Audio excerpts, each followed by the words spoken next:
Hey, BookTube Sean here. Thought I would do a Friday Reads video.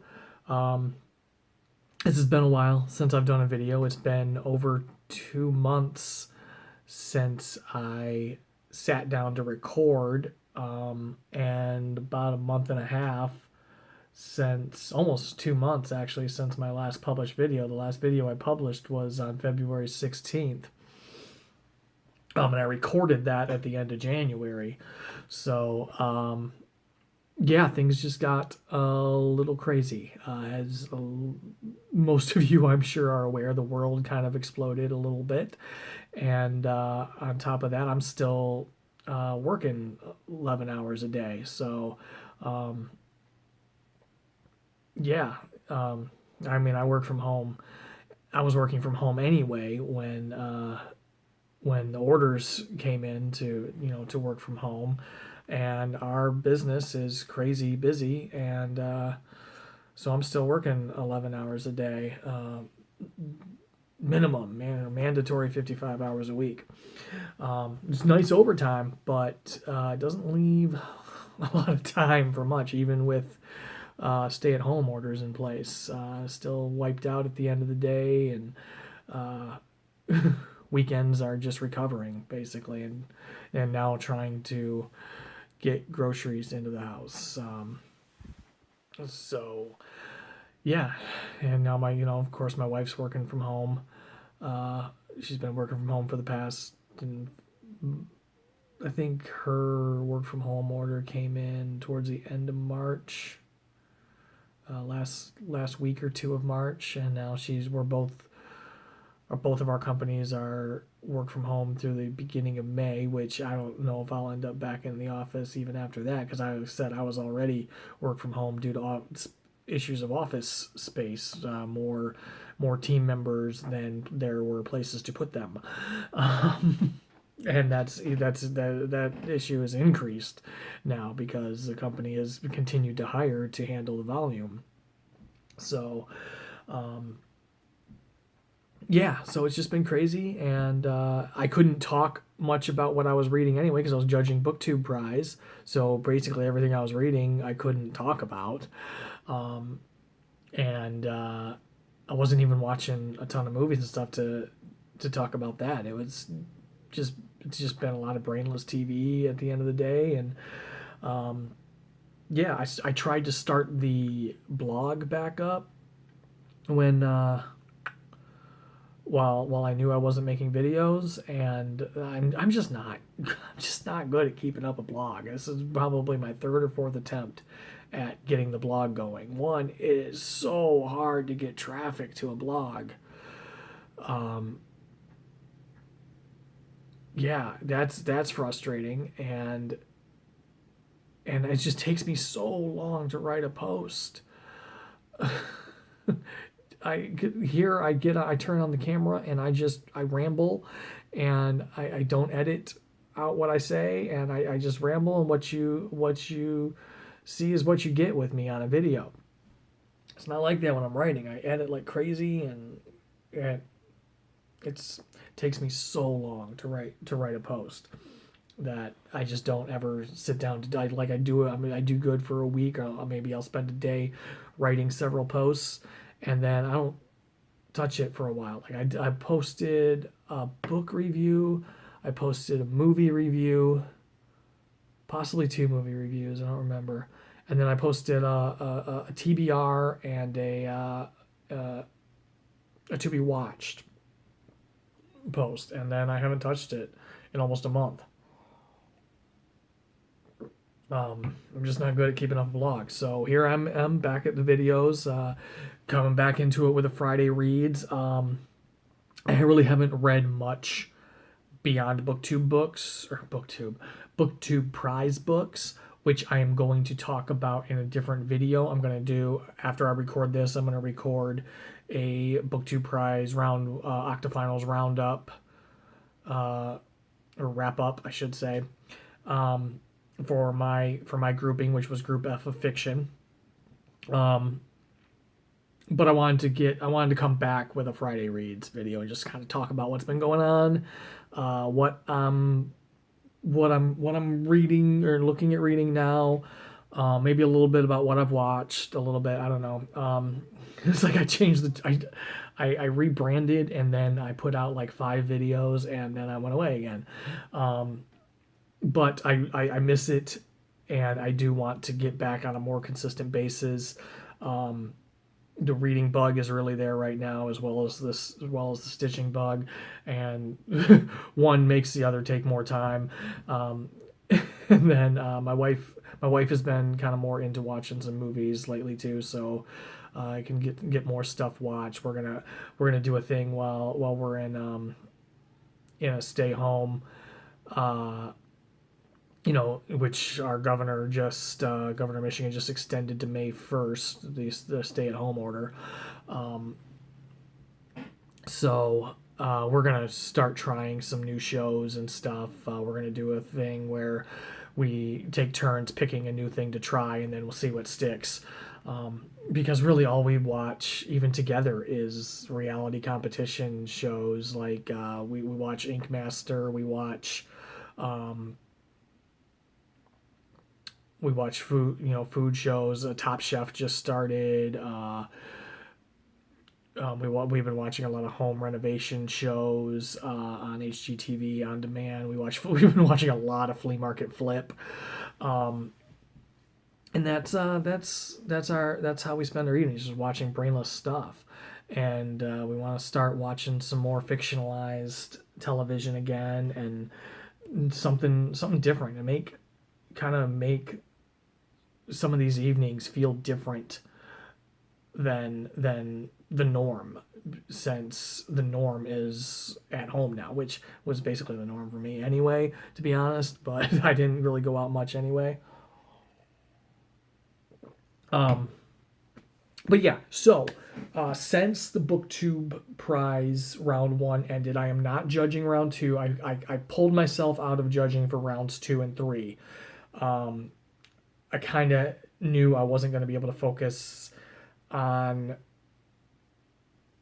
I wasn't sure how my focus was going to be on reading, and I didn't want structured reading. You guys know, a couple of years on here now, you guys know TBRs don't really work for me. I'm a mood reader, and the structure of I have to read these 6 books in this time frame stressed me out a little bit. I enjoyed it. I did enjoy it, and I enjoyed doing it, and I am going to I still have my hat in the ring for the final round.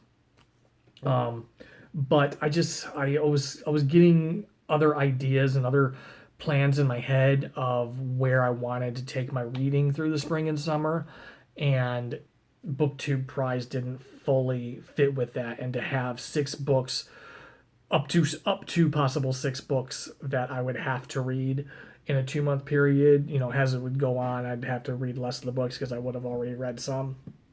But I didn't want to put the pressure on my reading. But I do still want to judge in the final round and help pick the winner. So it's going to be interesting for me now to have done the octafinals round, had a vote into what moved on into the quarterfinals, and then to see how the quarterfinals and semifinals play out from there, and then to help pick the winner. So I think that's going to be fun. I really, since my reading for that ended, and all this craziness with the world right now, I keep starting things. Like I'm having trouble honing in just on and continuing with one or a few specific books. I just it feels like almost every day I just pick up a new book and I start reading a new book. But I do have some that I want to try and focus on over the next week. Again, I've said this before. I want to start trying to do maybe more Friday reads videos, or maybe bring back. I used to do my weekend books on Mondays in the first year of my channel. I might maybe think about bringing that back, but it's Let me know in the comments too. When do you like Friday read? Do you like Friday reads videos? When during do you like seeing somebody's weekly wrap ups? more at the beginning of the week or at the end of the week, and have it to watch over the weekend. Let me know what your preference is, because I know some people do like their weekly wrap ups at the beginning of the week, and then there's the Friday reads videos. So let me know too when you like to see weekly wrap ups. Maybe that'll help me decide when to do them. But anyway, so what I am kind of reading now we're 10 minutes into the video. But anyway, today actually I started, because like I said, I'm starting a book a day recently. I started The Beekeeper of Aleppo on my Kindle, and I'm kind of digging it so far. If Goodreads, or if my computer will behave, I will pull up a description. This is a book that has moved on to the quarterfinals round of the Booktube Prize. One of the reasons I'm reading it, because I am going to still try and read some of the books that have moved on, just in my own leisure and for my own pleasure, rather than because I have to. But I started this morning. This is by Christy Lefteri. My computer doesn't look like it's going to behave. It's Google Chrome on my computer has been freezing up a lot lately. Only on my PC. My laptop is fine, so my PC might be starting to have issues. So yeah, that's not going to come up. But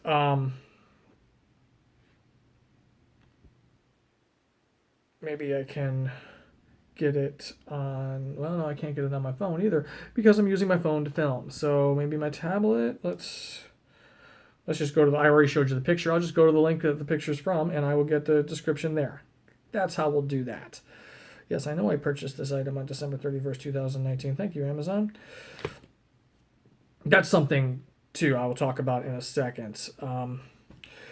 So, Beekeeper of Aleppo. Nuri is a beekeeper, and Afra, his wife, is an artist. Mornings, Nuri rises early to hear the call to prayer before driving to his hives in the countryside. On weekends, Afra sells her colorful landscape paintings at the open-air market. They live in a simple life, rich in family and friends in the hills of the beautiful Syrian city of Aleppo, until the unthinkable happens. When all they love is destroyed by war, Nuri knows they have no choice except to leave their home. But escaping Syria will be no easy task. Afra has lost her sight, leaving Nuri to navigate her grief, as well as a perilous journey through Turkey and Greece toward an uncertain future in Britain. I'm just going to leave it at that.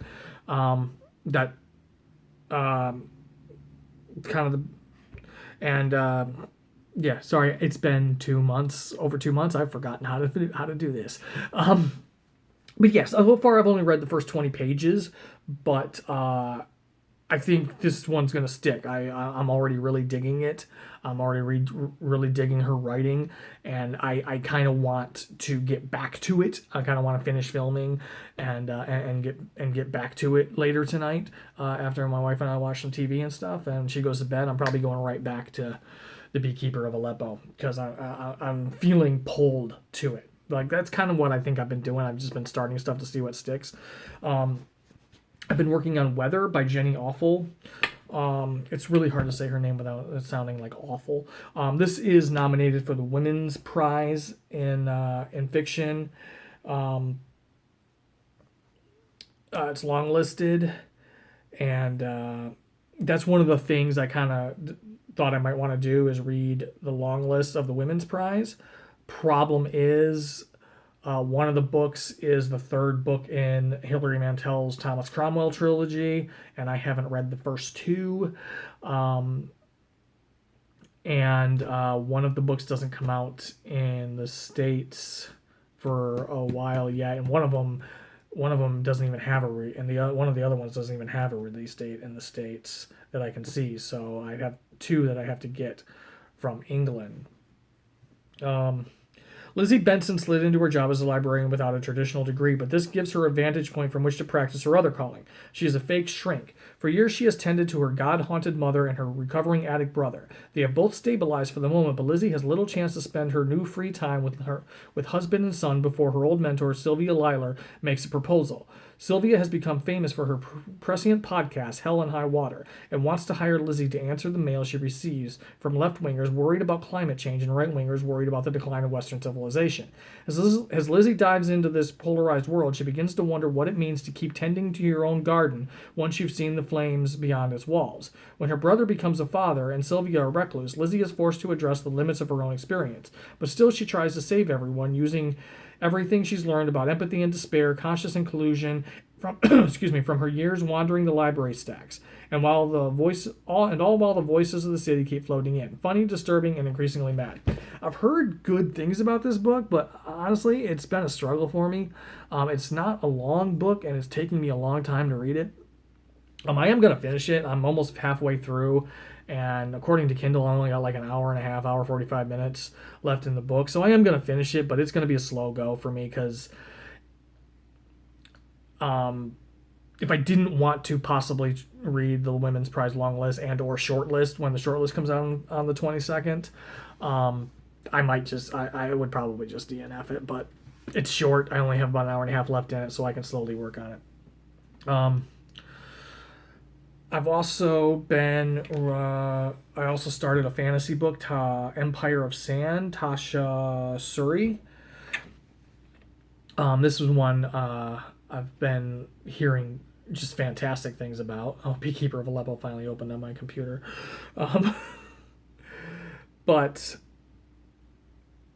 I was kind of in the mood for fantasy right after I finished all the literary fiction for the BookTube Prize.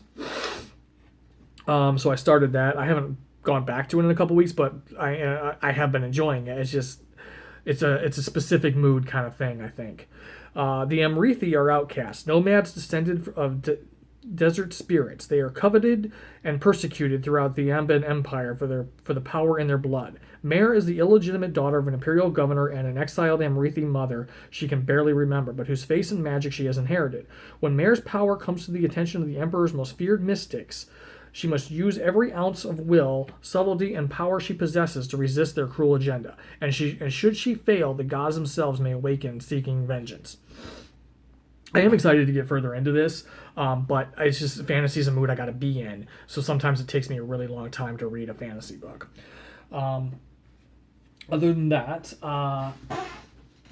other things I'm kind of working on and looking at picking up. I'm still slowly working on The Memory Police by Yoko Ogawa. I kind of started this shortly before BookTube Prize reading started. I thought I could probably bust it out in like the week before BookTube Prize reading started, and I didn't, and it kind of went to the wayside while BookTube Prize, even though I ended up doing most of BookTube Prize reading on audio just because I was struggling to find the time. Once work hours increased again, I was struggling to find the time to sit down and physically read the number of pages I had assigned myself a day to read. And so I ended up doing a lot of that on audio. But this is now shortlisted for the Booker International Prize. That was another thought I had of possibly trying to read some of, maybe not all of the long-listed, or maybe just the shortlisted books in the Booker International Prize list. There's definitely some I'm still going to read. I don't think I'm going to purposefully tackle the short list for content for the channel. But I'm definitely still interested in this one. And there's a couple others that I'm still interested in, like Hurricane Season and Enlightenment of the Green Gauge Tree. And this is probably my most anticipated book of the year right here. The City, and this, you'll see this again. I'm going to film, not tonight because my voice is already starting to go and I got another video to film. But this will be in a book haul video next week too. But City We Became by N.K. Jemisin In Manhattan, a young grad student gets off the train and realizes he doesn't remember who he is, where he's from, or even his own name. But he can sense the beating heart of the city, see its history, and feel its power. In the Bronx, a Lenape gallery director discovers strange graffiti scattered throughout the city, so beautiful and powerful it's as if the paint is literally calling to her. In Brooklyn, a politician and mother finds she can hear the songs of her city pulsing to the beat of her Louboutin heels, and they're not the only ones. Every city has a soul. Some are ancient as myths, and others are as new and destructive as children. New York City, she's got 6. So in this book, each of the boroughs of New York City has like a physical avatar that represents them. And there's, I guess, I don't know if you can see this tentacle here. It's like some Lovecraftian stuff going on, and the avatars of the boroughs end up having to do battle with something. I am about 60 pages into it. I'm enjoying it, and you guys, if you've been with me for a long time, since my first year, you know how much I loved the Broken Earth trilogy. So I was super geeked about this book. I started it the day it came, but like I said, my focus has just been all over the place. I started this one last night before bed. And again, this was an anticipated book for me this year, The Glass Hotel by Emily St. John Mandel. Vincent is a bartender at the Hotel Cayette, a 5-star hotel on the northernmost tip of Vancouver Island. On the night she meets Jonathan Alakaitis, a hooded figure scrawls a message on the lobby's glass wall. "Why don't you swallow broken glass?" Leon Prevent, a shipping executive for Neptune Varamidis, reads the words and orders a drink to calm down. Alkaitis, the owner of the hotel and a wealthy investment manager, arrives too late to read the threat, never knowing it was intended for him. He leaves Vincent a $100 tip along with his business card, and a year later they are living together as husband and wife. High above Manhattan, a greater crime is committed. Alkaitis is running an international Ponzi scheme, moving imaginary sums of money through clients' accounts. He holds the life savings of an artist named Olivia Collins, the fortunes of a Saudi prince and his extended family, and countless retirement funds, including Leon Prevance. The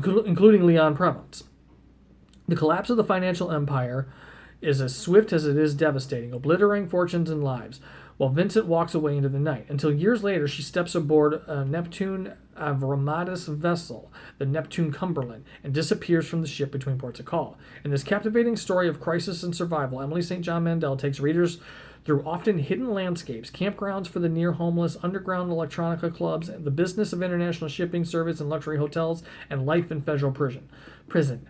Rife with unexpected beauty, The Glass Hotel is a captivating portrait of greed and guilt, love and delusion, ghosts and unintended consequences, and the infinite ways we search for meaning in our lives. I loved Station 11 by her. I have another book of hers that will be in the book haul that will be coming up, because I want to go into her backlist too. But I'm excited. I'm excited for this one. I fell asleep reading it last night. So this one, the Beekeeper of Aleppo and City We Became, are probably going to be my primary focuses. The other one I'm looking at, and I actually have started a little bit for the second time, because I started this back in October too when I bought it, but I never got very far in it. But I don't think I need to go into a lot of explanation of this. Girl, Woman, Other, interconnected shorts, interconnected stories of black women, LGBTQ women in England. Co-winner of the Booker Prize. It's been all over the place. It is in the quarterfinals of the BookTube Prize. I don't think I need to go into a ton of description on this one.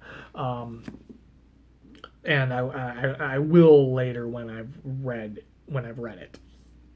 But and Simon Savage of Savage Reads just announced today he's starting a book club with a English TV presenter, And the first book for that is Girl, Woman, Other. So I thought I might try and read it this month so that I can tune in to the discussion video and have read the book. But yeah, so that's kind of what I'm looking at reading mostly for the month. But we'll see. I might be able to get some stuff finished before next week, and I'll update next week on that, and possibly anything that we've watched. I won't go into a lot of that, right? What I've watched since I last talked about what I've watched right now, because I'm approaching 25 minutes. So I haven't decided yet if I'm going to, going forward, if I'm going to do separate videos about what I watch or just kind of roll it all into weekly updates or update videos. But I wanted to get back out here with the Friday reads. I wanted something like this to go up before my BookTube prize round one, the Octa Finals video. So that should be coming tomorrow. I'm filming that as soon as I get done filming this. So because it'll be the 10th today as you're seeing this, or as this goes up. So tomorrow will be the 11th, and I need to get that wrap up out there. So yeah, so a video from me today, a video from me tomorrow, and then we'll see probably a book haul early part of next week, and then hopefully a Friday reads next week. So yeah, thank you to all my subscribers. I've passed the 1100 mark while I've been, I swear my channel grows more when I'm not making videos than when I do. But thank you to all my subscribers. Anyone who's new here, welcome. I'm happy to have you. I hope you stick around. If this is your first time viewing one of my videos, I hope you enjoyed it. I hope you stick around. And if you like what you've seen, thank you, because this was a rambling mess. And hit the subscribe button so you're sure to know when I post new videos, and I'll see you all in the next one.